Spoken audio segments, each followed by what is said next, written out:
Perkenalkan, aku Anastasia Nirda dan di sini kita kedatangan tamu spesial nih. Ada Inyoman Karmani yang dia sekarang itu adalah seorang mahasiswa BINUS SI Master Tech. Di sini dia intern sebagai UX researcher di Telkom. Mungkin Karmani boleh coba perkenalan diri dulu secara lebih lengkap. Oke, halo teman-teman, perkenalkan aku Inyoman Karmani Kenanda, mahasiswa BINUS di jurusan Sistem Informasi Master Track. Aku saat ini sedang intern di Telkom. Oke, thank you Karman. Oke, gimana nih kabarnya? Baik nggak? Oh, kabar mah baik selalu. Kira-kira kalau misalkan sekarang tuh kesibukannya apa aja sih, kan intern gitu, tapi selain intern ada kesibukan lain kah? Kalau kesibukan lain selain intern paling karena aku ngambil kelas Master Track, jadi saat ini lagi nyusun mini skripsi. Oh, berarti udah mau selesai dong S1-nya ya? Iya, S1-nya udah mau selesai. Oke, mantap nih. Oke, paling kita tanpa lama-lama lagi kita langsung masuk aja nih ke intinya ya. Ya. Paling aku mau nanya dulu nih, kalau semua orang pasti tahu Telkom lah ya, tapi boleh dijelasin secara brief dulu nggak sih kalau Telkom ini sebenarnya perusahaan yang bergerak di bidang apa sih, untuk anak-anak BINUSian biar lebih tahu lebih dalam gitu. Oke. Sebenarnya Telkom itu kalau in general tuh mereka geraknya sih di bidang teknologi ya. Tapi di dalam bidang teknologi ini masih banyak kayak subsektornya masing-masing, kayak bisa di telekomunikasinya, kayak contohnya Telkomsel gitu. Terus internet service providernya bisa di IndiHome. Terus kayak tapi kalau misalnya in general di Telkom Indonesia ini kita lebih ke yang ini sih, kayak teknologinya baik AR, AI ataupun kayak mungkin aplikasi-aplikasi yang kalian tahu kayak dulu tuh aplikasi pas kita COVID tuh apa ya, aku lupa namanya, kayak yang sekarang udah jadi satu sehat ya, Peduli Lindungi itu under Telkom. Terus ada Pijar lagi, ada masih banyak lagi lah. Oke, thank you Karman untuk penjelasannya. Kira-kira pas waktu itu mulai intern itu mulai tahu role ini tuh dari mana sih? Pas mulai intern nih tahu role dari tentunya dari BINUS website ya, BINUS internship website. Itu karena itu website yang sangat membantu untuk role ini. Itu sih. Oke, tapi kira-kira kenapa sih Karman ini kayak tertarik nih untuk jadi UX researcher? Kenapa nggak pilih role yang lain? Kenapa tertarik sama UX researcher? Karena basicnya bukan orang yang suka coding ya. Dan untuk pasti kan ada pilihan juga UI designer. Kenapa nggak UI designer juga? Mungkin karena terlalu desain banget ya. Jadi kita ngambil tengah-tengahnya aja. Jadi yaudahlah UX researcher. Berarti emang nggak suka coding tapi nggak suka desain juga, jadi lebih baik kayak ya udah deh ambil UX researcher gitu ya. Iya. Oke. Kira-kira kalau jadi UX researcher di Telkom nih, apa aja sih job desk-nya itu, kalau boleh tahu? Sebenarnya job desk-nya dibilang banyak enggak, dibilang dikit juga enggak. Kita lebih in general tuh kita kayak mungkin ngelakuin research apa aja yang dibutuhin sama user.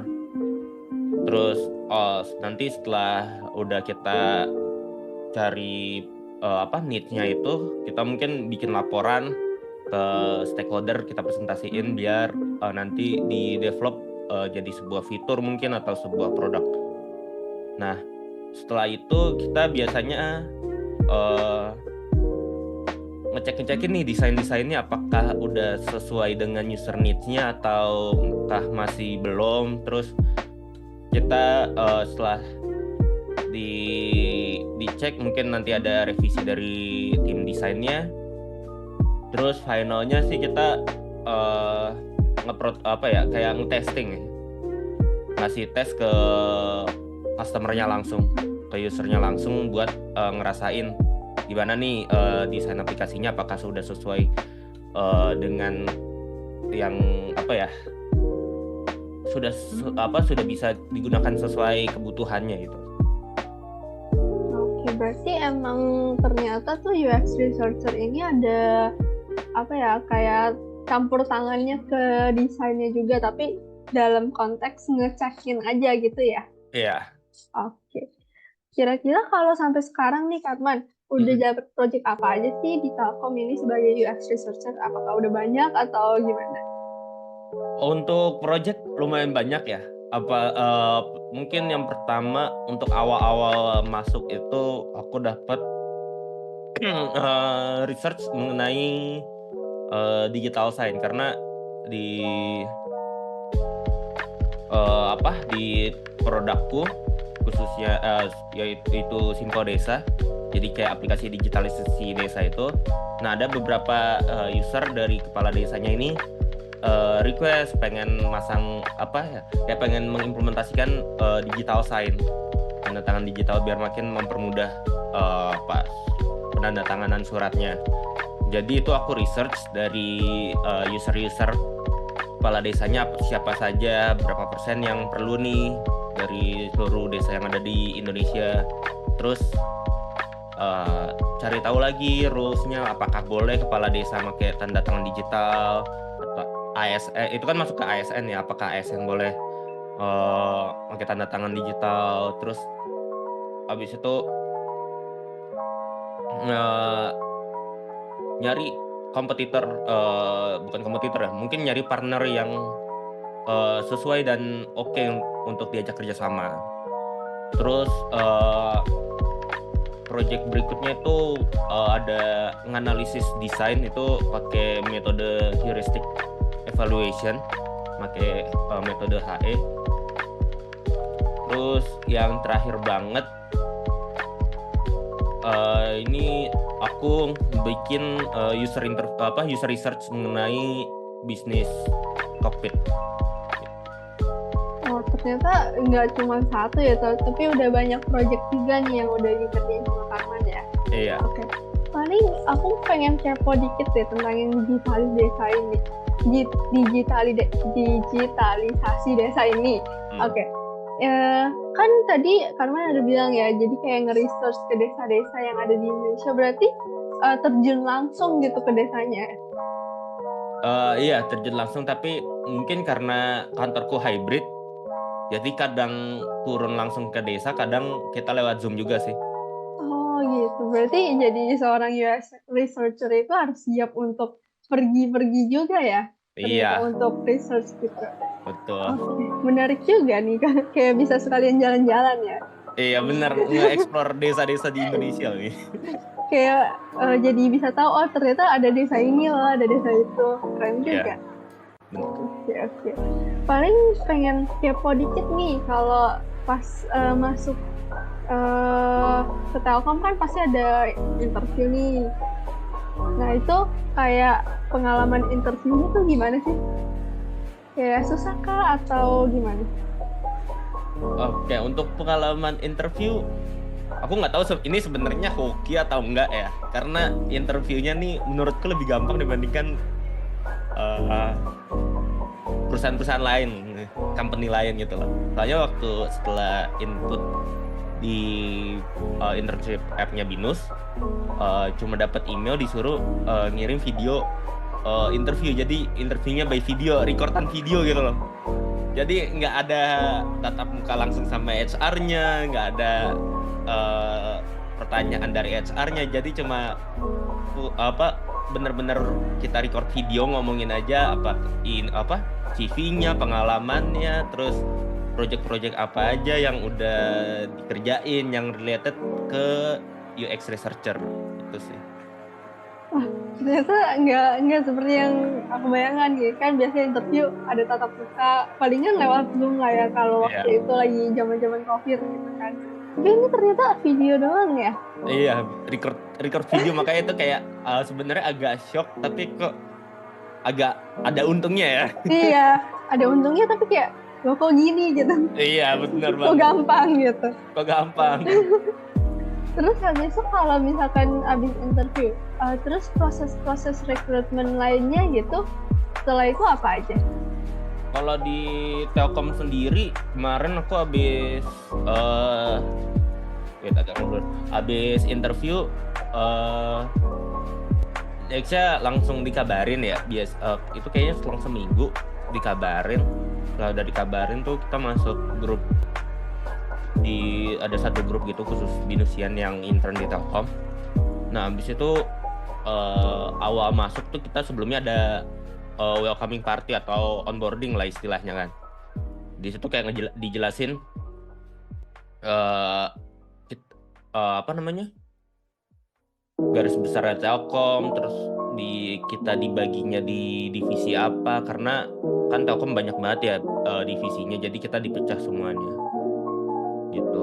Nah habis itu baru kita perkenalan sama supervisor kita dan pengenalan produknya, baru kita bisa dapat project-project atau teks-teks yang harus kita kerjain. Ternyata agak panjang ya prosesnya ya. Cuman Iya. seru nggak pas dilakuin? Kayak kan ada welcoming party dan lain-lainnya itu. Untuk pengalamannya seru sih, seru. Cuma kayak masih kaget aja yang awal itu, karena interviewnya record, tiba-tiba nggak ada konfirmasi, nggak ada kontak sama HR juga, tiba-tiba langsung masuk kan, kayak kaget aja gitu loh. Itu sih yang bikin kagetnya. Kayak culture shock gitu ya, kayak biasa gue interview kayak gini udah perasaan gitu. Iya, ada rasa deg-degannya lah kalau ketemu user atau Iya. ketemu HR kan, itu biasa. Udah mempersiapkan diri tapi ternyata cuma record Jo. Kayak agak syok aja. Syok tapi kayak ya untung sih gitu. Iya. Oke, paling pengen nanya lagi nih, kalau untuk UX researcher kan sekarang tuh banyak banget ya yang pengen jadi UI UX designer, UX researcher. Nah, kira-kira apa sih skill yang dibutuhkan sama mahasiswa untuk sekiranya kalau nanti mereka mau jadi UX researcher gitu? Mungkin kalau untuk hard skill, mungkin kalau misalnya kita di S1 mungkin yang bisa relate ke matkul UI UX design ya. Lupa matkul apa tuh ya, UI UX. Pokoknya yang tentang UI UX lah. UX research and design ya. Iya. Nah, itu secara basicnya, secara garis besarnya itu semuanya udah ada. Mungkin yang perlu didalemin lagi, mungkin kita perlu cari informasi mengenai lebih dalam lagi, atau menggali informasi lebih dalam lagi soal turunan-turunannya sih, karena kan turunan-turunannya lumayan banyak yang mungkin nggak dijelasin oleh kampus karena rentan waktunya kan yang kurang gitu.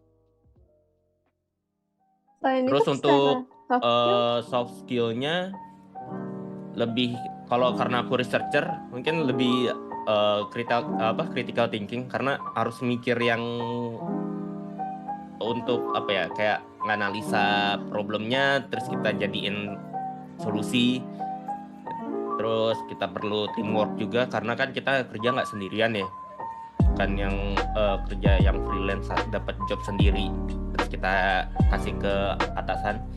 Jadi kita perlu teamwork juga sama manajemen waktu sih. Itu yang paling penting menurutku. Ya, thank you Karman. Berarti emang ternyata mata kuliah UX Research and Design ini emang penting ya kalau misalkan mau jadi UX researcher ya. Iya, penting banget. Itu kayak basicnya gitu. Iya, basicnya di situ. Terus kalau secara soft skill emang sih kalau teamwork itu merupakan hal yang krusial gitu lah ya. Karena kan emang secara kerja pasti kerjanya berkelompok, bertim gitu kan. Iya. Berarti emang kalau misalkan di kampus tuh ada kerja kelompok emang harus teamworknya bagus ya, biar internnya bisa bagus juga nanti. Iya, benar. Atau enggak mungkin dibiasain gitu loh, atau dibiasain aja bisa kerja sama orang, karena kalau misalnya kerja sendiri kan kayak aneh aja gitu. Kalau misalnya harusnya kerja kelompok malah kerja sendiri. Kayak individualis gitu ya. Iya, benar.